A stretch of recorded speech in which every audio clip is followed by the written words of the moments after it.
and welcome to our event today. Greetings to all of you in the room, as well as those of you joining us online.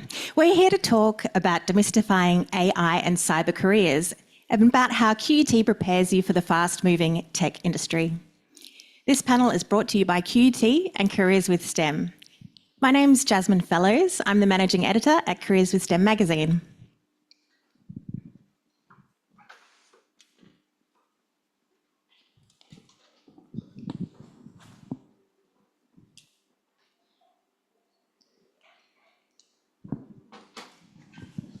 There we go. I'd like to begin by acknowledging the traditional owners of the lands on which we meet today, the Turrbal and Yugara peoples. The Aboriginal and Torres Strait Islander peoples were this country's first scientists, engineers and innovators. Over tens of thousands of years, our First Nations peoples have developed sophisticated systems for managing and sharing knowledge. They continue to innovate in information technology today. I acknowledge elders, past and present, and recognise any Aboriginal and Torres Strait Islander people joining us in person or online today. We're here at QUT, an outstanding campus known for its progressive, future-focused approach. This room is called 360, so I think it's really fitting that we take a 360-degree view of the IT industry.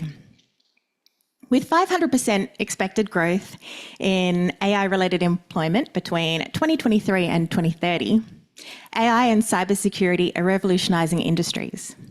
They're reshaping careers and creating unprecedented demand for experts in these fields.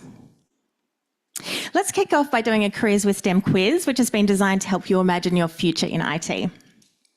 So I'm going to ask you 3 questions, and what you need to do is do a little bit of thinking in terms of the letters that are on the screen. So I'm going to ask you these 3 questions.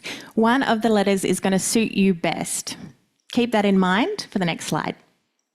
Which of these projects sounds most appealing? A, design a new app for AI glasses that helps visually impaired users. B, building a new mobile app or video game.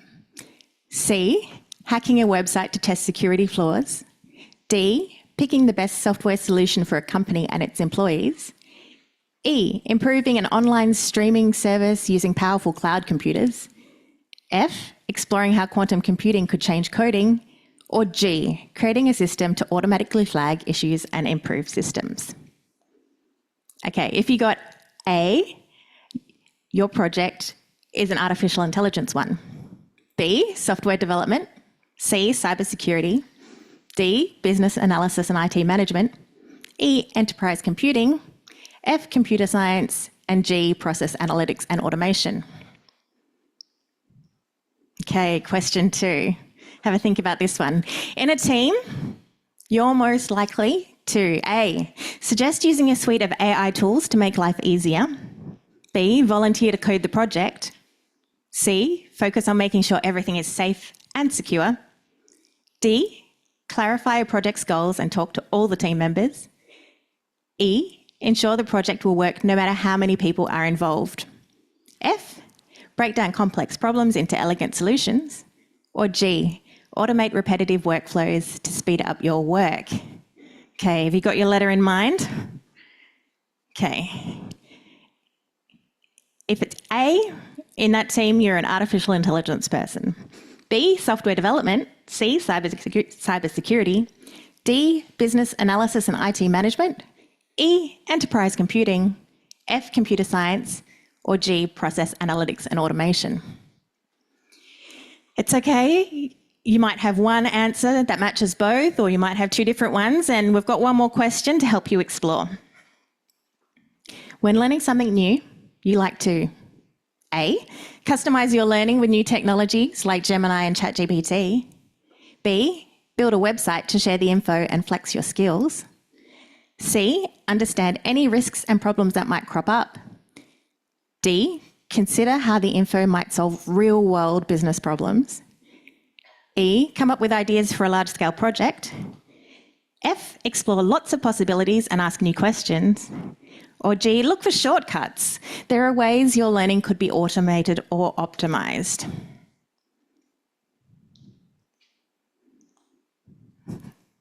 There we go. Okay, so we've got our answers for that one. If you've got A, you're thinking artificial intelligence, B, software development, C, cybersecurity, D, business analysis and IT management, E, enterprise computing, F, computer science, and G, process analytics and automation. Okay, so hands up, or if you're online, write in the chat. Did all of your answers point to one area of IT? Yeah, we've got a couple. Did anyone have 2 different ones? Yep. How about 3 different ones? Wow, okay, so there's some people in this audience who have a lot of different areas to explore today. So I did also want to ask, if you got an answer and you weren't quite sure what it was, did anybody feel that way? That they got an answer that was unusual or they hadn't ever heard of it before? Oh, look, we've got IT whizzes in the room. But today's about exploring all of those opportunities in all of those different areas and all the pathways that there are to get there. So for the students in the audience, I want you thinking about the discussion. There's a chance to ask questions of the panel that we're going to have, and there'll be a chance after the session to talk to the people in the room. You'll be able to find out about QUT's new Bachelor of IT, which is on track to be available from semester 1 in 2026.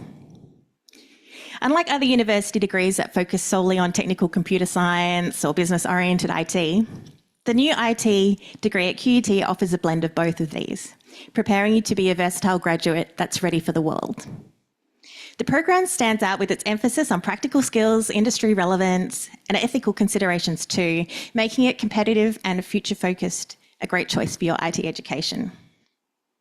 It also goes just beyond the classroom learning that you might expect. QUT's course focuses on giving you real-world experience, and that includes doing things like getting real briefs from clients and participating in internship programs. And that offers you that valuable experience to gain connections for future jobs. This focus on getting you ready to face the real world is a really big part of the course, and it's an exciting opportunity to put your skills to the test. So when you study this course, you'll have a chance to choose 1 or possibly more of 7 exciting majors, and those majors are perfectly aligned with the quiz that you just did. So if you got some answers there, they're going to be really helpful in terms of how you explore those. You can also add a second major if you did get 2 areas, or a minor. So the majors are like large focus areas and minors are a smaller focus area. You don't just have to pick one. With the focus on making a positive difference and putting people first, this course will inspire and enable you to come up with tech solutions that truly enhance user experience and benefit individuals, organisations and society as a whole. Ultimately, the course is designed to prepare you for the exciting and constantly changing world of technology and equipping you with skills that employers are looking for now and in the future. Okay, so next we have something special for the students who are in the room today. Hold tight, those of you online. For those of you in the room, you'll have a chance to collect raffle tickets and you'll go in the draw to win a QT and Careers with STEM prize pack. So it's full of goodies. There's things like magazines, stationery, mugs, mouse pads, more. You will have received your first ticket when you registered at the front, but you can get a bonus ticket if you ask a question of the panel during the session. So make sure you've got your thinking cap on. We'll be calling on you a bit later. But now it's time to meet our experts. We're keen to help you demystify these AI and cyber careers. Please welcome to the stage, Craig Costello, Professor in the School of Computer Science at QUT. Craig works in the application of computational number theory to cryptology. His main research focus for the last decade has been on the design, analysis and deployment of quantum-resistant cryptography. He obtained his PhD from QUT in 2013, and prior to returning there in 2025, he worked as a principal research scientist at Microsoft Research in Redmond, USA. Next up, we have Bemali Wickramanayake.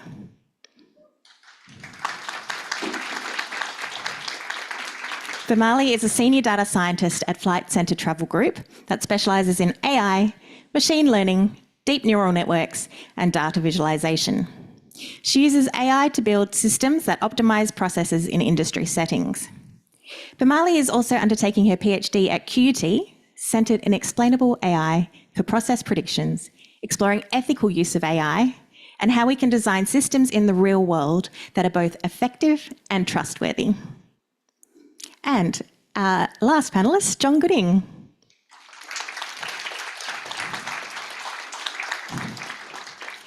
John is a solutions architecture expert at SAP, the global technology company where he helps businesses use data, cloud technology and artificial intelligence to improve their large-scale operations and design smarter decisions.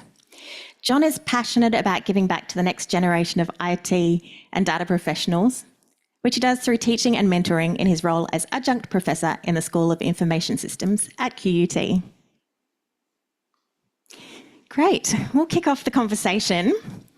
But while I'm asking questions, just a reminder to the students in the audience to start thinking up your own questions. And for those of you online, you can drop your questions in the chat. Okay, so earlier I mentioned that the Tech Council predicts 500% growth in AI-related employment from 2023 to 2030. Craig, as a current professor, what kinds of AI and cyber career opportunities are you preparing QUT students for with this growth? Yeah, thank you for the question. At QUT here, we always pride ourselves on making students real-world ready and preparing them for the types of job opportunities that might come up. And with AI developing rapidly in the last few years, there's something very unique about AI in that, unlike kind of any other field, I would think, a breakthrough in AI really influences the whole field, not just of science and STEM, but all of human innovation. So, you know, a breakthrough in medicine might be as awesome as it might be, might not necessarily have any implications in any other fields. But a breakthrough in AI, like we've seen in the last few years with LLMs and ChatGPT, some of you might have played with that. That's having bigger implications across the whole, all of academic fields that you can undertake here at QUT. So, not only in the School of Computer Science are we trying to tailor the learning to create students and professionals that are really equipped to better AI and to become proficient in creating and making better artificial intelligence itself, but we're also tailoring the degrees well outside of the School of Computer Science, across the other sciences, you know, chemistry, biology, things like that. All of those sorts of degrees are having to adapt to this change and make modifications to incorporate AI into their degrees. So there's not only at QUT are we trying to produce people that are ready to take on real world opportunities, who are equipped as experts in AI, but we're also trying to train people in adjacent and other fields that are able to use AI as a tool to tackle problems in their own field. Yeah, and let's try and expand that out a bit. Let me ask about your experience in terms of the quantum element. So I see, I guess as a magazine editor, I'm seeing all these articles coming through at the moment where, you know, AI is the current frontier, but maybe quantum is the next thing beyond that? Yeah, so my expertise is not in AI, it's in cybersecurity. And one of the big problems I've been working on for the last decade plus has been kind of similar to what we're doing in AI in trying to predict where the future is going and where the job opportunities are going. In cybersecurity, we have to try to predict where the future hackers are going to come from and what sort of tools and techniques they're going to use. So the problem I've been working on is the hacker of the future that will be equipped with a quantum computer. And so quantum computing is constantly being touted as the next big thing, and we're constantly anticipating when it's going to come. But in the field of cybersecurity, which is where I work, we've been scared about quantum computers for a long time before they were mainstream, and we're still scared of them, but we're trying to work rapidly to try to make sure that the internet is secure using advanced kind of mathematical techniques that'll hopefully thwart the quantum attackers. And it sounds like it's at that stage where the students in the room might be among the people helping to solve those issues as they arise. That's what we hope. Yeah, I think in the next decade, I think Australia is going to see a big growth in quantum education. It's kind of it's a scary word at the moment for some, and it was for me too. It's a completely different type of physics and computing than what we're used to. But once you get into the details, it's extremely interesting and really exciting what the frontiers of quantum computing are going to bring. Oh, fantastic. I'm going to throw to John next. As a mentor and with your insight into the industry, what sort of jobs do you think will be available to today's students? Yeah, so aligned with what Craig was mentioning, just with the current roles that are out there. So you can think of all the traditional roles that are out there with the industry. And I think there's certainly the AI complementing those current roles, but then there's the ability of creating the AI components for new roles and those existing roles. So what we work with customers is they're extending on their current skill sets to get into AI and extend on their current roles. But as part of their current businesses, they all have an AI specialist team who go through and create new initiatives and doing it from the ground up on certain areas of their business that they haven't done before. So as AP, we cover most industries, and ones that we've seen as really quick early adopters is something like the mining industry, where they have a range of asset data. Previously, all that asset data would go through issues, it would get broken, and then they would have to create a work order and they'd have some text to fix that. And previously someone would have to go through and manually interpret that text and understand it. So what AI does is gets all that text and then basically be able to make it thousands of objects into a simple way of having that resolution. And that's just a really quick way of a new initiative from a new part of the business that's come on board with some of the miners. So that's just one example of mining. You also have it in healthcare, medicine, and finance as well. So there's certainly an area for net new capabilities of AI skills, and then extending on existing skills that existing professionals would have. And I guess as the new coming into the industry, for you get to choose which way you want to go. And obviously with the courses here, it obviously gives you the ability of both as well. Yeah, fantastic. So let's drill a little bit deeper into these jobs in terms of what a job looks like. So Bemali, can you tell us a little bit about what a day in the life of your job looks like? Sure, thanks Jasmine. So my job, so it's actually like an intersection between, like if you saw the quizzes like A and G. So I use AI to optimize processes and workflows, mainly the parts of work that people no longer enjoy, mundane, repetitive. So my work, so it's like 3 days a week.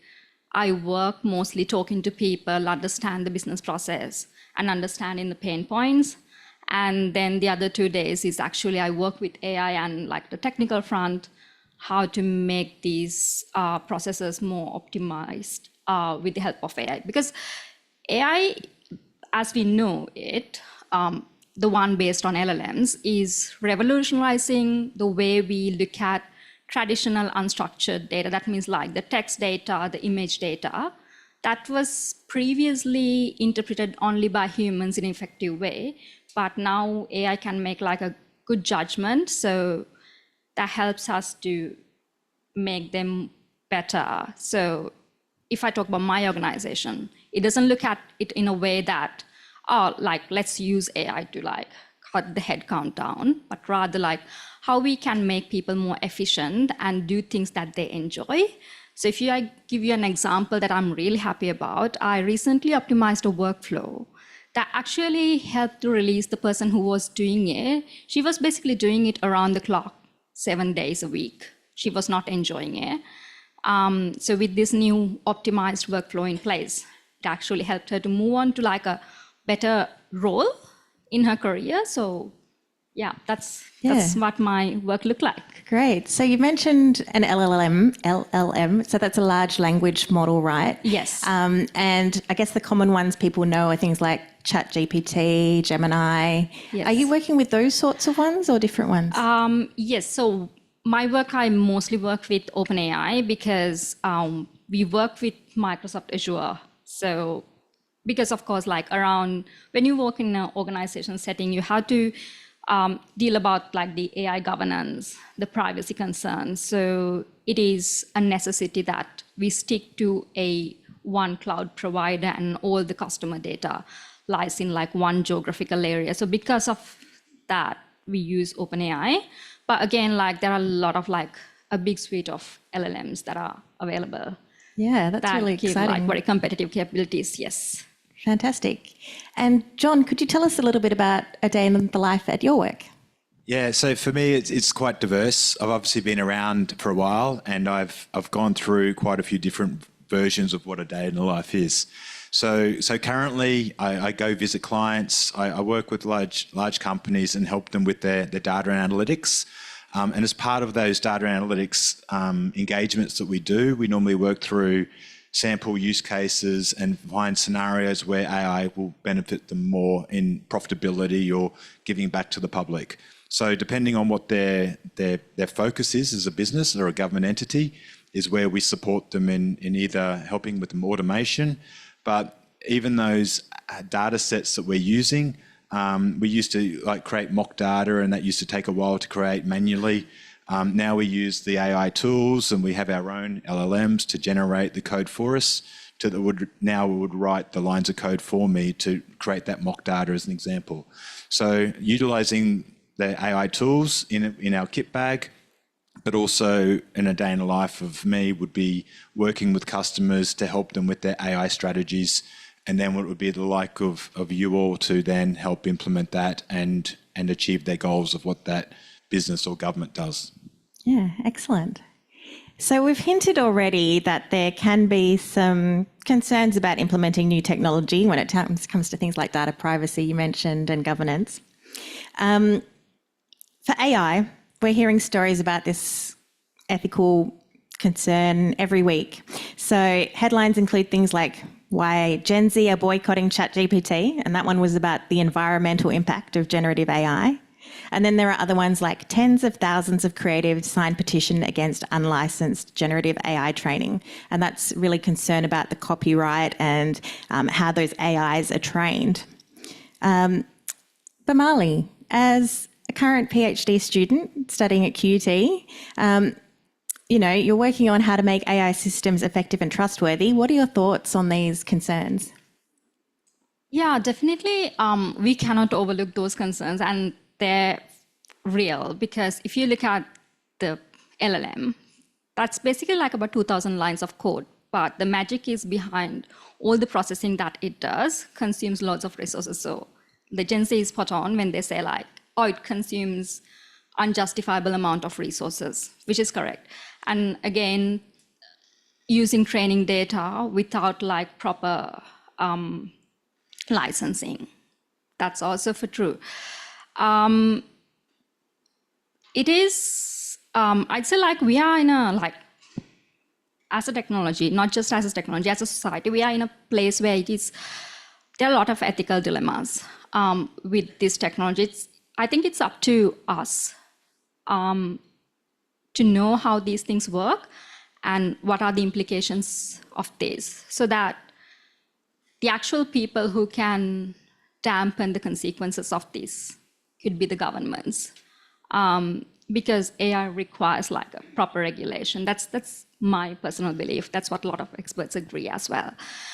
And again, around that, where I see like a lot of careers emerge is around how to mitigate these dangers. For an example, if you've heard about the hallucinations. Hallucination is basically AI making up things that are not real, because AI doesn't have accountability like humans do. If trained appropriately, it would lie worse than a pathological liar. So it is around that area, there's a lot of research that has to be done. So if you're like a hardcore computer scientist, mathematician. That can be a place that you could see yourself in. It needs a lot of people to govern and make it efficient and make it good for the society. So that's where I see like the future, a lot of like future bright minds can pitch in.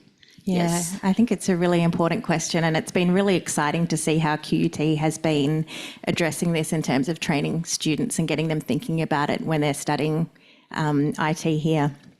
And let's broaden that out. So, Craig, it's not just AI with your experience in cybersecurity. Do you see this as an opportunity for students? What types of careers are available ensuring that data privacy and security? Yeah, great question. Thank you.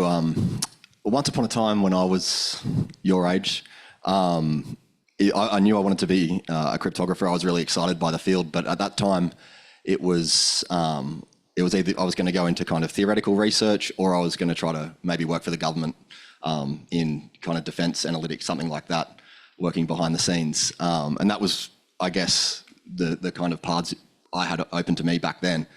Nowadays, the landscape has changed completely. The more data-driven and data-dependent our lives become, the more technology advances, the more data-centric we become as a society. Data's the economy of the internet. The more important it is for that data to be protected, and the more job openings there are across the board. So, that once upon a time story is no longer true. It's nowadays, almost any division you can think of that uses data and depends on data, they need cybersecurity specialists to protect the data. So whether you're talking about, the banks all have their own cybersecurity divisions.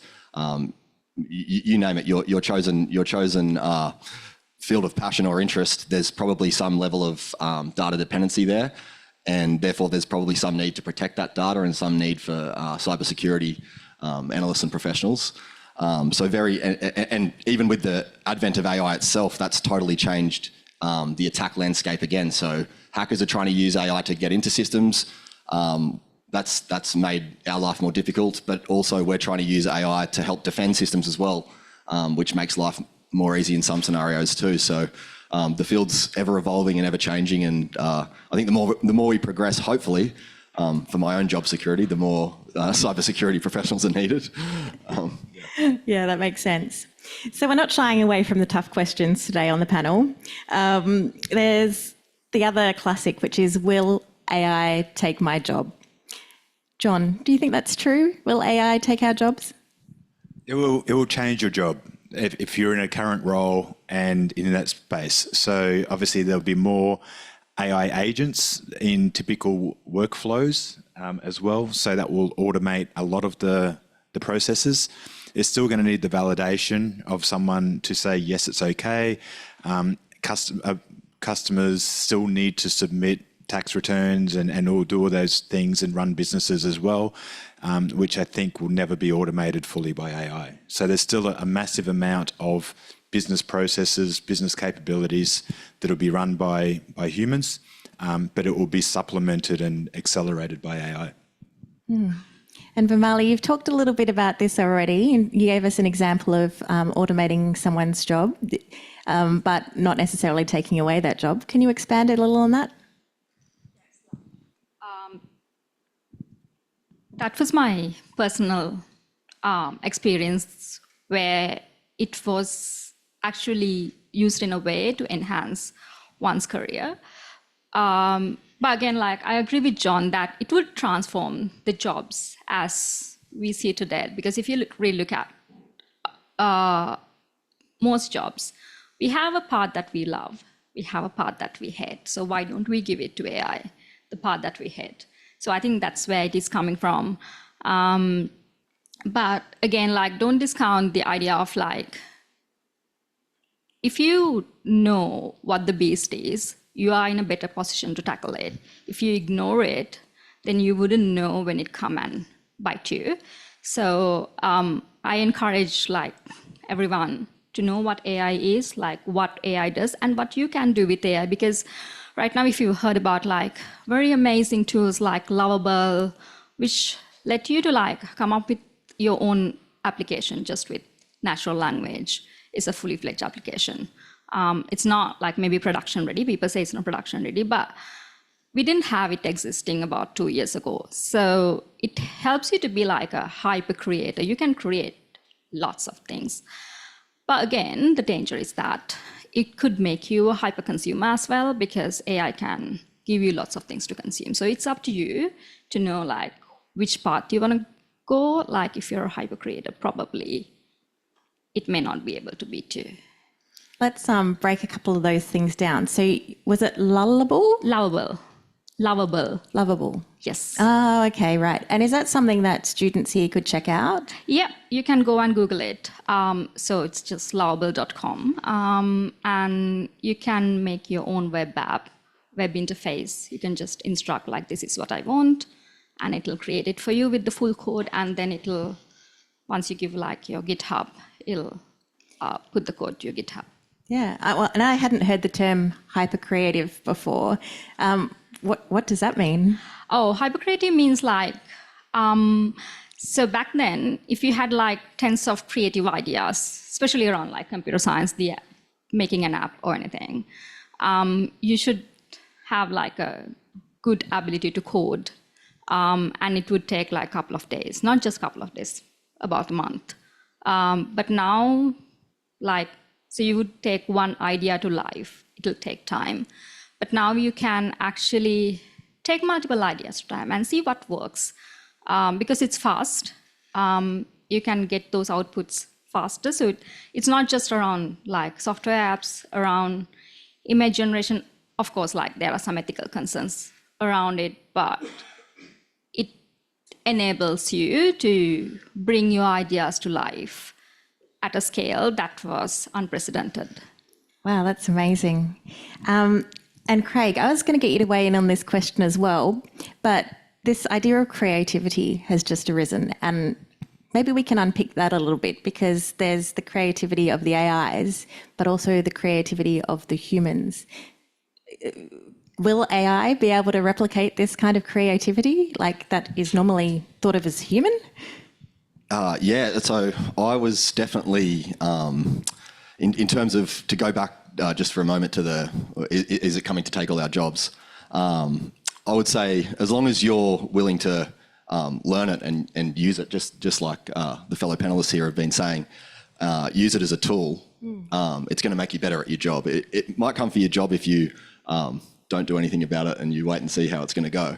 But if you come to QUT and you learn how to, you either become an expert in AI or you learn how to use AI in your chosen field of endeavour, it's much less likely to come for your job. I think even 5 years ago I was kind of naive, and being a researcher where my job is to kind of try to come up with, in computational number theory, come up with new theorems and new mathematical ideas. I was thinking, we'll be one of the last fields for AI to come after my job, because it can be trained on all this data, but surely it can't come up with new ideas that haven't been thought of before. I was very, very wrong about that. If the first, I've heard predictions that if the first PhD thesis will be written by an AI, if it hasn't already, it will be in the next 5 years, which necessarily means AI is coming up with new ideas that no one's thought of or no one's ventured to discover before. And so I think that in terms of the creativity, to come to something Bemali said, was it does take a lot of the mundane side of your job away if you want it to. If you want to use it as a tool, you can get it to write code for you that's quite good. You can get it to do all those kind of mundane tasks. That opens up the landscape for what makes us human and what makes us creative as human beings to be more creative with the things that AI can't do. So I think if you're willing to welcome it as a tool, you're gonna not only kind of protect yourself in terms of job security, but probably enjoy your occupation a lot more than you would without it. Oh, that's very reassuring. Thanks, Craig. Craig, I have to add to that, like as students, like using AI to do your assignments is not a right way to do it. So public service reminder right there from Bemali. Thank you. Bemali, my question is around your comment that the beauty of AI is it gives us the opportunity to offload those things that we find boring, mundane, repetitive. And as an educator, I have concerns that some students might think, well, I find learning to be that. How do we get students to appreciate that it's the higher order things that do separate you from AI? Please don't export that to AI. Yes. So my opinion is that I don't know. So I have a child in primary school, and he has a very engaging classroom where a lot of things are done in class. They discuss a lot of things, discuss ideas. Because they're not given assignments. I think maybe the future of education might have to change away from maybe take-home assignments as opposed to freely discuss ideas, no stupid ideas, working as teams. So that's what I see would coming in. And also I believe it gives teachers to engage with kids more at a personal level, because now they don't have to fill all the sheets, do all the exam marking, but rather have that human connection, because that's what I see in primary school. I don't know how it is in the high school level. Yeah. Excellent. I mean, it does seem like a good time to start opening up for audience questions, seeing as we've got this urge to ask. So I'm going to ask the next question, but while I do, pop hands up if you've got questions, and Joshua will come around and be prepared for you to ask that question shortly. So we've been exploring that idea, will AI take my job? I think we also need to flip this question on its head. So can AI get me a job, and how soon can it get me a job? Even as a student, can it help? John, with your experience in industry, what do you think? I absolutely agree that it could help you get a role, and it's certainly from an entry point of applying for roles, jobs, you've got the ability, obviously, for the tools to have experience with AI, with the amount of open source tools that you have access to. I mean, I've got a son who's actually installed a large language model on his laptop, and it's like having Google offline. So literally he gets his understanding around that, but it just gives him as an experience to go into a role and say, okay, I've got some competency already, and you've got one step up and understanding that capabilities from the get-go. And from that side, it gives you that both confidence in the space and also just the ability to use those tools that AI has for either your resume creation to flesh it out, to wordsmith it for you. So obviously you need to have the content there for it to enrich it and make it nicer. But as part of any job application, I'd always say personalise it for what the role is. Don't just go for a generic resume, pasting it in, and that AI could help you with that personalisation. But also the open source material that is out there would certainly help you get across all of these capabilities that we've been speaking about. Yeah, thank you. And Craig, how are you seeing this with your students that you're working with? Or do you have any ideas on how AI can help these wonderful people get jobs? Yeah, I'd probably just come back to something I guess we've all said in one way or another before, that if you're adopting it as a tool, I think you're going to be able to, you're going to have an advantage over those who don't. So if you at least give yourself a little bit of education on how to use these AI tools, you can use them without really knowing how they work. Then you're going to get an advantage over those people who don't. And I would just echo the sentiment of what we were talking about before, which is the mundane, the things that are boring about your job, or the things that you have to do rather than the things you want to do. AI is there to help you with those things, and that can kind of help you drive forward in the directions you want to go. I've got friends who I've got one friend I'm thinking of that doesn't really have any idea about data analysis or AI or how these things work, but has become really, really strong at using these tools, and is using it to do analysis of the AFL. So he's kind of going around to clubs and his passion was AFL growing up, and he's going around to clubs and talking to their data teams, data analysis teams, to the coaching staff and things like that as a consultant, which is an amazing transformation of a career from someone who hated mathematics and hated computer science, or never even went there in school, to someone who's now able to use these tools in a really positive way. Wow, that's amazing, really creative. Do we have any questions from the audience online? Please feel free to pop your questions in the chat. We've got one at the front here. In the cybersecurity industry, what are the most important skills that you would need for a career? Wow, good question. Thank you. Similar to other, other STEM careers, especially in tech and IT, problem solving. Problem solving is the big one. If you like solving problems, you'll do very well in cybersecurity too.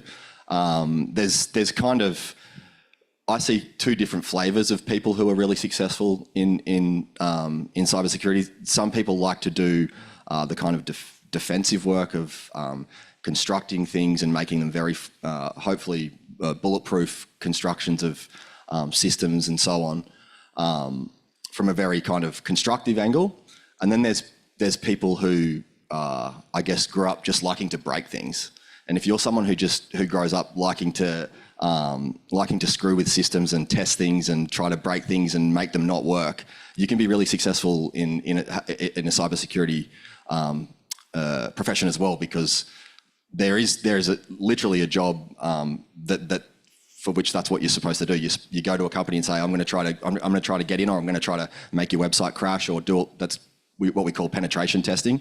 And people who are not necessarily the most formally trained coders or maths whizzes or anything like that, people that just have a knack for screwing with things, can go really, really far in cybersecurity. So, but again, I would come back to it being problem solving. If you're someone that likes solving problems, you don't have to be a maths whiz or a tech nerd anymore. Once upon a time in the 90s, maybe you had to be a maths whiz or a tech nerd to be able to program in the first place. But nowadays, I see a lot more diversity in the cybersecurity professions. Communication skills go a lot further than they used to, because the stereotypes that we used to have in tech and cybersecurity were nerds that we couldn't communicate or hold a conversation very well. Whereas nowadays that's totally changed, because the landscape's evolving. People that have good communication skills go a long way in cybersecurity too. Yeah, fantastic. Please put your hand up. Here we go. We've got another one over here. Joshua's doing the run. Thank you. Hey, I've got a question for Mr. Costello specifically. What is the future of AI technology in cybersecurity specifically look like in 10 years' time, and how can you use that technology to face issues or problems such as you mentioned earlier, people using quantum technology as hacking tools? It's a really tough question. The future of AI and cybersecurity in 10 years. Even if you had said 1 year, I would still be probably taking that as a tough question. I don't know with AI and cybersecurity in 10 years. At the moment, we are trying to use. I'm aware of a few projects, and I'm interested in getting into this line of work myself. But we are trying to use LLMs to break crypto systems that appear to be strong. That these systems that we look at are kind of based on hard mathematical problems that apparently no humans can solve, but maybe the AI can. So I'm aware of several works that are trying to use LLMs to break cryptography, which is really interesting. No success yet, which is good, but maybe there will be. And on the quantum side, the quantum side is a lot more clear. There was and thanks for asking about my particular hobby horse, because on the quantum side, we're sure that the day a quantum computer is built, a large-scale quantum computer. There's already small-scale ones around the place, but the day that a large-scale one is built, all of the cryptography that we currently use is broken. So if they're trying to build one, the Australian government's invested $1 billion here to build one in Brisbane, and if they succeed, our cybersecurity will be under threat that day. So what I've been working on for the last decade plus is to try to come up with mathematical problems that are resistant to a quantum attacker, to hopefully secure the systems before someone successfully builds such a computer. Yeah, so that's interesting that quantum computer may be built just around the corner from here. I think that puts these students in Brisbane and surrounds in a really great position to be part of what's going to happen in the near future there. That's really exciting. Do we have more? Here we go. We've got another question over here. So what exactly is like the difference between being an ethical hacker and a pen tester? Like, does it have a lot of overlap, or are they like different? Hopefully there is no difference. Hopefully, if you are a pen tester, you're doing it ethically. But of course, there's the types of people that keep me in a job are people who aren't doing it ethically. They're doing it for malicious reasons. They're doing it to make big money, and so you can make a lot of money out of being an unethical hacker that goes around looking for holes in systems, and then rather than exploiting them yourself. So if you were really good at hacking, but you didn't want to be the one to exploit them, you can put them on the black market and say, I've found a hole in Microsoft Windows, and sell it to the highest bidder, and maybe a foreign government will come and say, we want to use that. So you can make a lot of money without actually being the one to exploit it. But hopefully, if you are you're a good pen tester. We're not giving you ideas here. Yeah, sorry, totally not, yeah. But thanks for the question. Yeah. All right, next question. While people are thinking of questions, what I will do is throw to Bemali to talk a little bit about the student experience. So, you're our current QUT student on the panel. What has your study experience been like? So I was a research student, slightly different to the undergraduate students. So my experience is that it was very positive in the way that the opportunities I had to learn. Yeah, of course, I had like a principal supervisor who was guiding my research mainly. But then I had like access to a panel of official and non-official lecturers, professors in both the School of Information System and Computer Science, from whom I can seek guidance from. So that, I think, was a really positive experience. And the other one I have to highlight is all the clubs and associations that QUT has. For an example, I was part of Center of Data Science, which helped me immensely to showcase my research, get some engagement on ideas. And again, if you look at very career-oriented club, QUT Bands is an exceptional one. It has, I've seen on LinkedIn that they do really good sessions, taking in industry experts and then engaging with you with them on future careers. So I actually enjoyed, but honestly, I should say, like, I didn't take the maximum of it, being a mother of one and then juggling, studying and working. But that is something I had to, like, if you decide to be part of QUT, take maximum of the opportunities that it offers you. That's it. Yeah, well, let's have a look from the other side. So Craig and John are both supporting students. John, tell us a little bit about how you support students here at QUT. Yes, I guess another one of the services offered by QUT is a mentor program. So I think for the last 10 plus years, I've been a mentor to either undergrads or postgrads, and just helping them with that alignment with industry as well. So from that side, just giving them confidence of what they're doing is the right space, what things they can tune on as they go through their undergrad degree, and then obviously help them and just guide them on a potential career choice and even a placement as well. So quite a few of the undergrads that I've worked with have had quite successful roles getting out of that. And obviously I'd like to say I was partly contributed to me, but I'd say most of it's through the uni's skilling. Yeah, fantastic. Craig? So my, I guess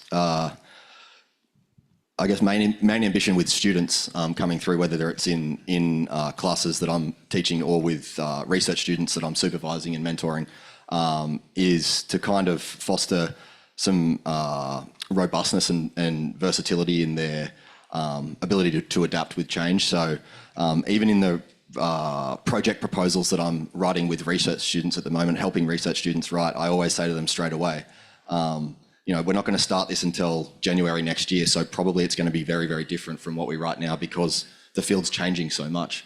And I think that kind of speaks to what the university's driving to do it as a whole, which is the end goal of any degree or supervision or anything like that is to get people the job they want in the end, or to let them chase whatever career they want. And so to do that, we want to kind of mentor them to be able to adapt to the change and to be versatile in their kind of learning and yeah.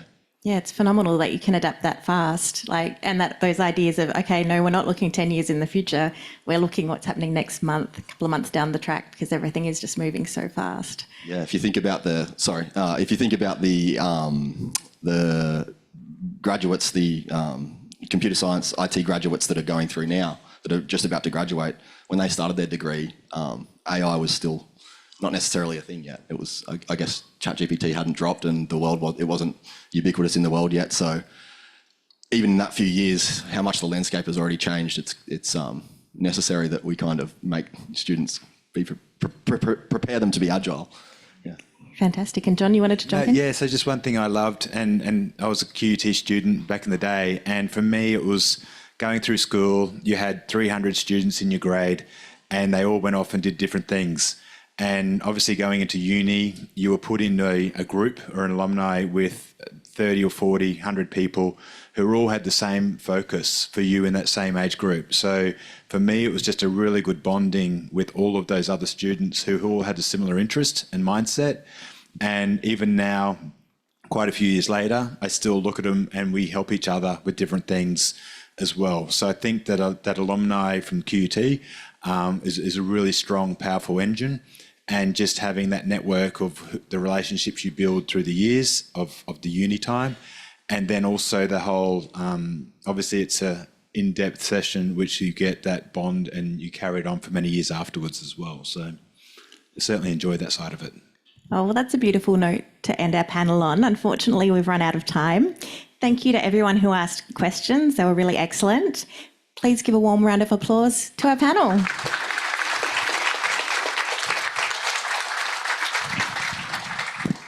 Thanks for helping us to demystify these AI and cyber careers. So I've got a few questions for the audience before I go.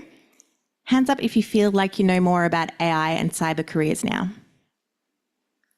Great. Have you learned about an area of tech you've never heard of before? What? Yeah, maybe a couple. And do you have a good idea of the type of study you'd need to do to take on a career in IT? Yeah. Good. All right. That's really great to see. That's the end of our formalities. Thank you and farewell to our online participants. But if you're in the room, please hang around.